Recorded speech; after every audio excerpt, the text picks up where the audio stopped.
Quem achou, diga graças a Deus. Graças a Deus. Versículos 6 e 7. Meu filho, um dá cachorro e um na mesa. Não pode parar um pouquinho na tela. Bem baixinho. 6 e 7.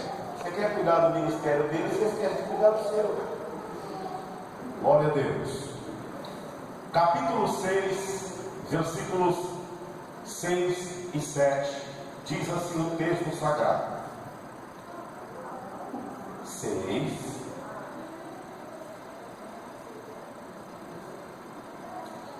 Versículo 6. É o anterior a esse. Calma, não se desespera. Pronto. Calma. Isso é o 6, né? Graças a Deus. Vamos lá. 1 Samuel, capítulo 6, versículo 6 e 7, diz assim. Eu quero ler com os irmãos para que nós hoje entendamos algumas coisas e dentre elas aprendamos algumas verdades. Graças a Deus. Me perdoe, capítulo 7, versículo 6. Eu estava lendo esse texto essa semana e eu quero meditar com a igreja durante alguns dias sobre esse assunto. E ajuntaram-se em Mispa e tiraram água e derramaram diante do Senhor. E jejuaram naquele dia e disseram ali: contra o Senhor pecamos. Contra o Senhor pecamos, e julgou Samuel os filhos de Israel em Mispa. E ouvindo os filisteus que os filhos de Israel estavam reunidos em Mispa, subiram os príncipes dos filisteus contra Israel e quando ouviram isto, os filhos de Israel tiveram temor dos filisteus. Quem trouxe caneta e papel, pegue por favor. Se você não tem, não há problema, mantenha sua Bíblia aberta, porque hoje eu quero convidá-los para nós falarmos sobre o tema: não se afaste da arca de Deus. Diga comigo: não se afaste da arca de Deus. Diga mais forte: não se afaste da arca de Deus. Queridos irmãos, quando nós falamos sobre presença de Deus, presença do Senhor, nós precisamos considerar várias simbologias que a presença de Deus se utiliza a fim de ser manifestada, compreendida. A presença de Deus, ela é tipificada na Bíblia por várias coisas. A presença de Deus para os hebreus mais antigos, que ainda não haviam conhecido o hebraico e nem o alfabeto transliterado, ainda usavam as pictogramas, os símbolos. A presença de Deus, ela era escrita ou desenhada de duas formas. Primeiro, o teto de uma tenda. Segundo, um escudo. Eram símbolos que aludiam, que representavam, que simbolizavam a presença de Deus. A presença de Deus para o povo de Israel, ela era como uma tenda, porque todo aquele que está debaixo da proteção da presença de Deus está em segurança. Ela é um escudo, porque quem está com a presença de Deus à sua frente, as setas, as flechas do inimigo não lhe atingem. A presença de Deus De diversas formas ela é apresentada na Bíblia de forma tipificada. Muitas das vezes a presença de Deus é apresentada ou revelada na força de um homem, como foi o caso de Sansão, na sabedoria de outros, como foi o caso de Salomão, na destreza de outros, como foi o caso de Davi, e na inspiração de outros, como foi o caso dos profetas. Mas a presença de Deus, não há uma forma mais específica do que representá-la ou se ela simbolizada através da arca da aliança, que era o símbolo da manifestação da presença de Deus para o povo de Israel. Tanto é que quando Israel estava caminhando em direção ao Egito, ou do Egito em direção à terra de Canaã, ou migrando em direção a uma batalha, quando os filhos de Israel se acampavam, eles acampavam os seus acampamentos, colocando as tendas dos filhos de Israel geralmente de frente, com a porta para fora, e no meio do arraial estava o tabernáculo. E quando eles abriam a porta da tenda, a primeira coisa que eles viam era o tabernáculo, e lá dentro do tabernáculo estava a arca do Senhor, a arca da aliança, que representava a presença de Deus. A primeira coisa que um filho de um judeu via quando abria a porta da sua tenda era aonde estava a presença de Deus. E o judeu tinha dava muita importância a isso, fazendo então assim passar de geração a geração. A arca da aliança, ela era o símbolo máximo da presença de Deus. Por isso a Bíblia diz em Êxodo capítulo 25, versículo de número 22, eu quero ler para você não ficar sem uma referência do que é a arca. A arca da aliança, ela realmente simboliza algo muito sério. E o versículo 22 do capítulo 25, a Bíblia diz: e eu ali declararei a ti, Deus falando a Moisés, e falarei contigo de cima do propiciatório, no meio dos dois querubins que estão sobre a arca do testemunho, o que eu te mandar para os filhos de Israel falará.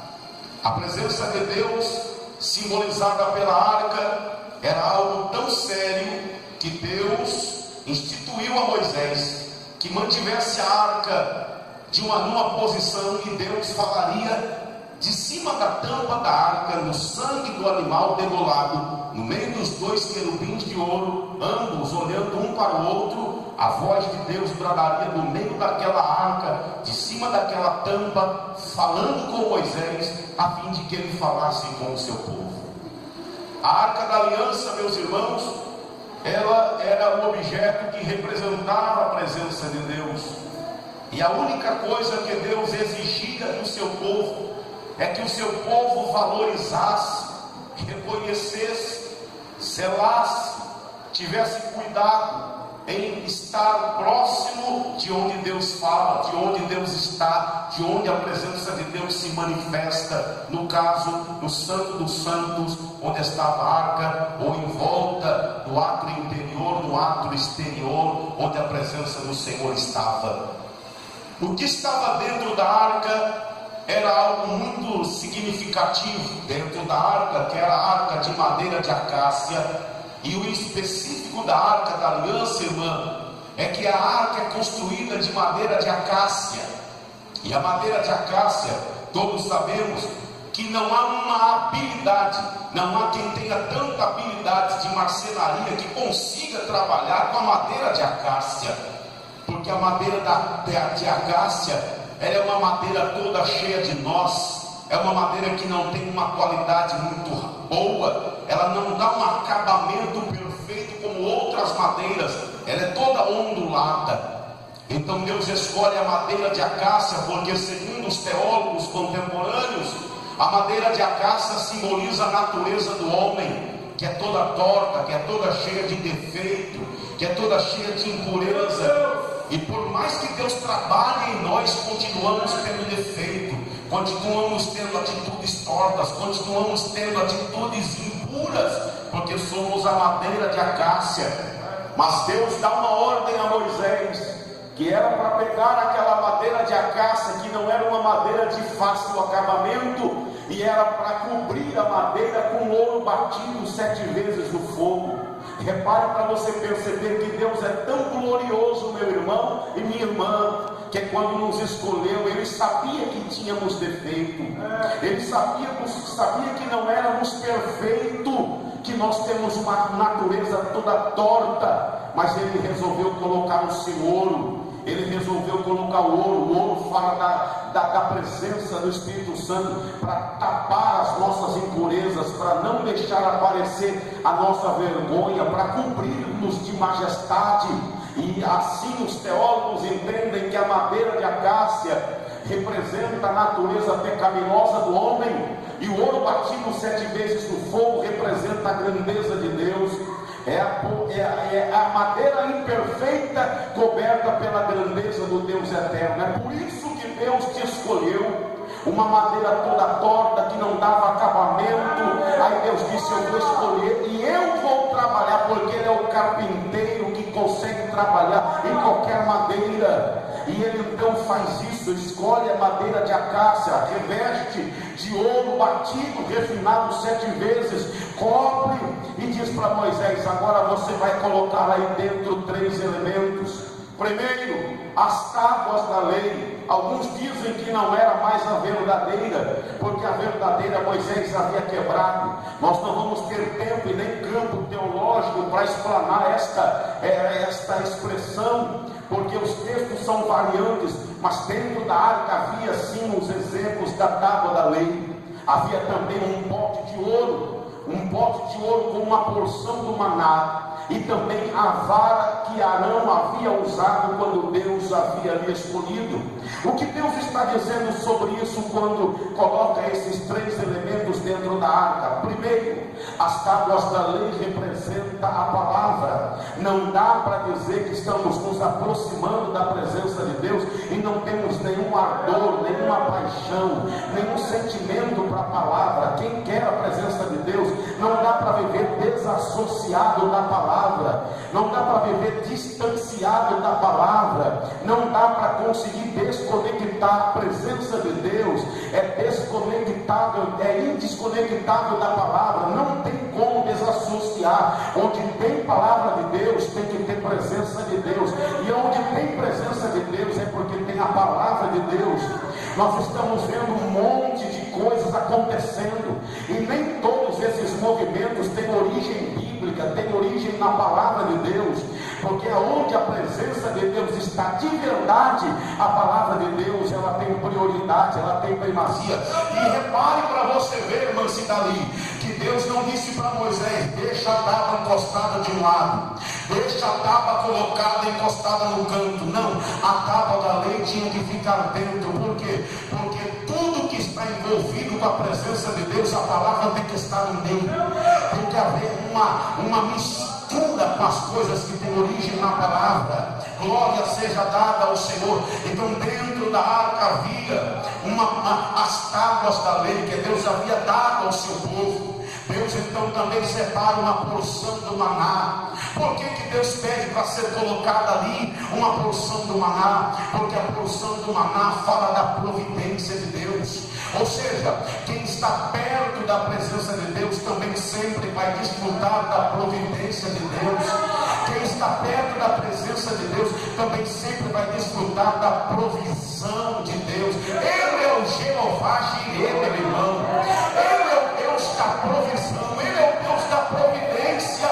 Então Deus está dizendo: olha, conserva a minha presença, que eu nunca vou deixar de cuidar de você, eu nunca vou deixar de atentar para as suas necessidades. Glória seja o meu nome. Deus diz para Israel: vocês não precisam cavar, vocês não precisam guerrear, vocês não precisam lutar, vocês não precisam guerrear, apenas guardem a minha presença, que eu pelejarei a vossa peleja, que eu guerrearei a vossa guerra, que eu tratarei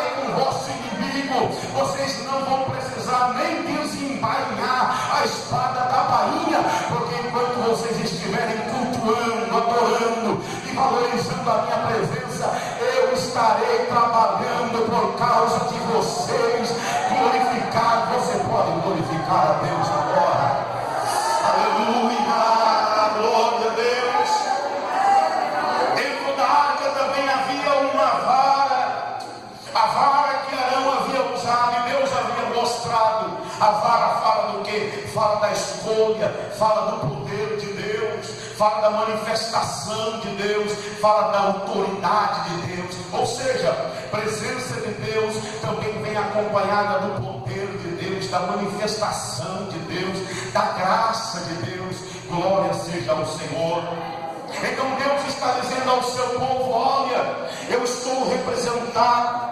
Essa caixa não me comporta, essa caixa não é capaz de me conter, mas eu vou me simbolizar, e eu peço apenas que vocês conduzam essa caixa com responsabilidade. Ela simboliza a minha presença no meio de vocês. E Israel então tem essa incumbência. Mas olha o que diz o versículo de número 1, no capítulo de número 7. A Bíblia diz assim, meus irmãos, que eles começaram a se comportar negligentemente na presença de Deus, e não deram mais valor, não começaram a cuidar daquilo que Deus havia estabelecido, e o povo de Deus então começou a se afastar da presença de Deus. Logo então Deus envia severas castigos, severas provações, e o povo começa a perecer. Então Deus está, aleluia, se retirando de sobre Israel. E quando Deus se retira do meio do povo, meus irmãos, a Bíblia diz que eles começam a ter derrotas, a Bíblia diz que eles começam a sofrer humilhações, a Bíblia diz que eles começam a perecer, a Bíblia diz que eles começam a sofrer, e então a arca de Deus é abandonada. E a Bíblia diz no capítulo 7, versículo 1: então vieram de Quiriate-Jearim e levaram a arca do Senhor e puseram na casa de Abinadab, situada na colina, e santificaram a Eleazar seu filho, para que guardasse a arca do Senhor. E aconteceu que desde aquele dia em que chegou a arca em Quiriate-Jearim, passaram-se muitos dias, até 20 anos, e toda a casa de Israel se lamentava pelo Senhor. A Bíblia diz, meus amados irmãos, que a arca está abandonada, e eu vou mais além. A arca não foi achada numa casa.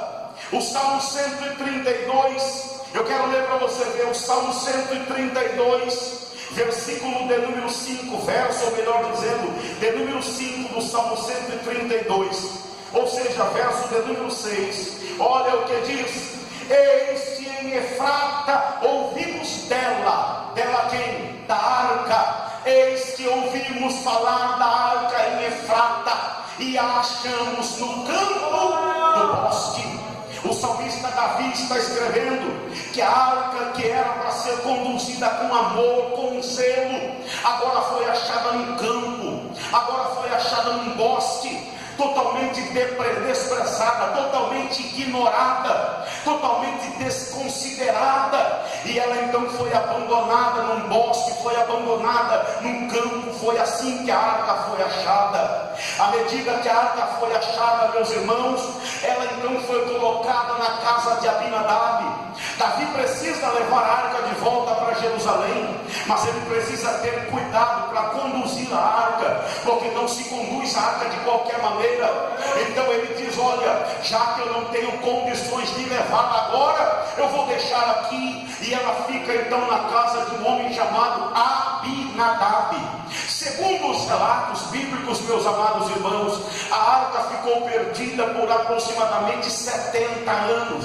Só no reinado de Saul, ela ficou mais de 25 anos perdida. Só para Davi se assumir ao trono foram 14 anos, mais 7 anos em Hebron. Ou seja, a arca ficou perdida muito tempo. E à medida com que a arca ficou perdida, o povo está sofrendo na mão dos midianitas, sofrendo na mão dos amalequitas, sofrendo na mão do inimigo. Olhe para cá, por favor, meu irmão. Se nós fôssemos transliterar essa expressão e aplicar aplicar na nossa vida de hoje, nós vamos entender, missionária, o porquê tem gente sofrendo, que não era para sofrer, porque estão tratando as coisas de Deus, a presença de Deus com desprezo, porque estão tratando as coisas de Deus com descaso.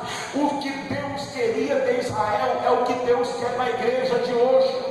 O que Deus queria de Israel é o que Deus exige da igreja de agora. Deus não quer que você vire um fanático. Deus não quer que você vire um ignorante. Deus não quer que você vire uma pessoa mais santa do que as outras. A única coisa que Deus quer de você, de mim, de nós, é que nós não nos apartemos daquilo que nos traz a proteção. E o que é que nos traz a proteção? A arca, a presença de Deus. A proteção da igreja não está no órgão, não está na instituição. A presença de Deus está na presença do dono da igreja, que é a presença do Senhor. E se nós observarmos, meus irmãos, olhem para cá, por favor, nós vamos percebendo que algumas pessoas estão sofrendo coisas que não precisariam sofrer. Mas aonde está a presença de Deus na vida dessas pessoas? Não está em primeiro lugar, não está no seu coração. A presença de Deus na vida de algumas pessoas está como o povo de Israel estava. A arca está jogada num bosque, a arca está abandonada num canto da casa. Tanto faz a presença de Deus como tanto fez, tanto faz servir a Deus como tanto fez, tanto faz adorar a Deus como tanto fez. Ou seja, eles não estavam percebendo que o privilégio que eles estavam tendo de ter a arca, a presença de Deus, era tão glorioso que eles estavam deixando a maior oportunidade das suas vidas passar desapercebida. E a arca de Deus está jogada, está abandonada, e então ela vai parar dentro da casa deste homem chamado Abinadab. Abinadab tem um filho chamado Eleazar. Olha para cá. Eleazar é o filho mais velho. Ele está responsável de cuidar da arca de Deus. Ele está responsável de zelar da arca de Deus. A Bíblia não menciona, mas quando Davi vai buscar a arca na casa de Obed-edom, de Abinadab, dá a entender que Abinadab já havia morrido, porque ele não está no ato da retirada, não está no texto, mas eu posso parafrasear. Ele estava incumbido de repassar para os seus filhos, e o seu filho Eleazar está incumbido de ensinar a sua família sobre a importância da arca, a importância da presença de Deus. Sabe quanto tempo a arca ficou dentro da casa de Abinadab? Aproximadamente 20 anos. 20 anos dentro da casa de Abinadab. Mas sabe o que a arca era para Abinadab e para Eleazar? Era uma coisa qualquer, era um móvel qualquer. À medida com que os anos foram passando, à medida com que os anos foram chegando, aquele móvel que representava a presença de Deus, talvez se transformou num cabide de roupa suja, talvez se transformou num encosto de vassoura velha, talvez se transformou num móvel que estava ali compondo a composição, a decoração da casa, e ela se tornou uma coisa comum, uma coisa corriqueira, algo sem nenhuma importância. Tanto é que os filhos daquela família não foram ensinados sobre os valores espirituais daquela arca.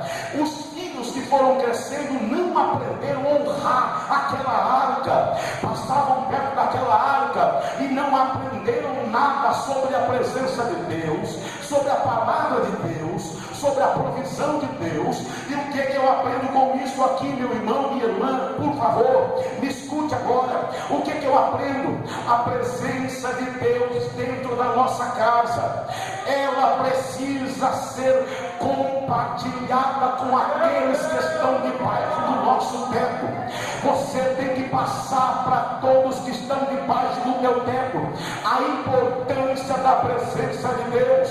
Os nossos filhos têm que olhar para nós e ver em nós o amor pela presença de Deus. Os nossos filhos têm que olhar em nós e ver em nós o zelo pela presença de Deus. Os nossos filhos têm que olhar em nós e ver em nós um brilho nos nossos olhos quando passamos pela arca de Deus. A Bíblia diz que este homem chamado Eleazar, ele é mais ou menos uma pessoa que é um crente, atualmente falando, um evangélico, que os filhos olham para ele e não vê ele valorizando as coisas de Deus, não vê ele valorizando o reino de Deus, não vê ele valorizando a obra de Deus, não vê ele valorizando a santidade de Deus.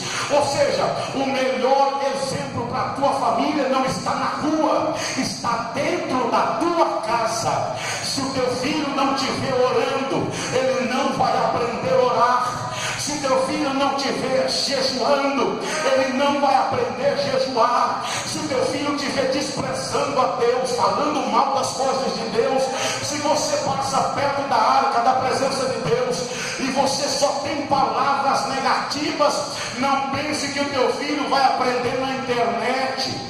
Não pense que o teu filho vai aprender na escola. O professor dele está dentro da casa dele. É dentro da casa que ele começa a ver. Quando os filhos estão vendo na pessoa do pai, na pessoa da mãe, a integridade, o amor, a paixão, o zelo pela arca. E o que simboliza a arca? A presença de Deus. E o que é de importante para nós, a presença de Deus? É estar na igreja, é estar na presença do Senhor. Enquanto os pais diante dos seus filhos, falando mal das coisas espirituais da igreja, reclamando daquilo que não deveria ser reclamado perto de quem não tem estrutura espiritual para entender. Quantos pais tocando nos assuntos espirituais na mesa da janta, perto do filho, e o filho vai aprendendo, o filho vai se alimentando. Uzá e Aiô são filhos de Eleazar e eles estão aprendendo. Olha o que o texto diz: eles acostumaram com a arca, assim como tem gente acostumada a vir na igreja, está acostumado a vir como se fosse numa praça pública, como se ir numa praça de entretenimento. Está tão acostumado que se der glória, amém, se der glória também, amém, se não vier, amém. Tem gente, pasmem os irmãos, que passam quase 2 meses sem falar com Deus, sem jejuar, sem participar da ceia. É uma irresponsabilidade tão grande que nós estamos observando. Segura a espera aí, por favor, olhe para cá. É uma falta de respeito com as coisas de Deus, que a pessoa mora do lado da igreja e passa um mês e 10 dias sem vir para um ensaio, sem dobrar o joelho no chão, sem ter necessidades de jejuar, de orar. Quem é? É a família de Abinadab, é a igreja que representa Abinadab. A arca está lá, a presença de Deus está lá, a casa de Deus está lá, o profeta de Deus está lá, o pão de Deus está lá, o maná de Deus está lá, mas no dia em que estão dispostos a orar Deus, estão desprezando, não valorizando a arca de Deus, a presença do Senhor. Eu estava dizendo hoje para uma irmã que nós vamos tomar café. Lamentavelmente, esta é a pior safra de crentes de todos os tempos que o Evangelho já gerou. Esta é a pior safra de crente que nós já tivemos o desprazer de ver se levantar. É tanta gente fraca, é tanta gente cheia de picuinha, é tanta gente cheia de não me toque, não me quere, é tanta gente cheia de direito, é tanta gente cheia de vaidade, é tanta gente cheia de manha, que a arca de Deus para ele não importa. O que importa é o pedestal, o que importa é se aparecer, o que importa é a grandeza pessoal. Mas esta é a atitude de Eleazar. Ele não ensina, ele não compartilha, e Davi então está dizendo: olha, eu preciso buscar a arca. Não podemos criar um hábito de acostumar com as coisas de Deus. Nós não podemos acostumar a vir na igreja. Eu tenho dito para Deus, não deixe eu ser pastor de uma igreja carnal, frio, sem sentimento. Não me deixa ocupar uma tribuna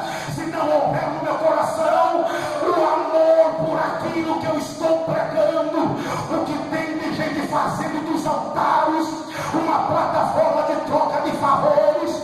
O que tem de gente fazendo das tesourarias das igrejas, uma verdadeira sala de troca de benefícios pessoais.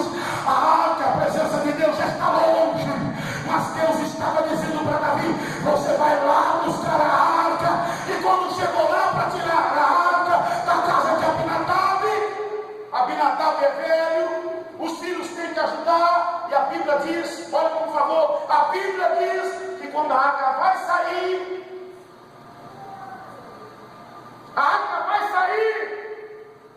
Uzá, que é filho de Eleazar, nunca ouviu para ensinar nada das coisas de Deus para ele. Quando a arca saculeja, ele vai colocar a mão.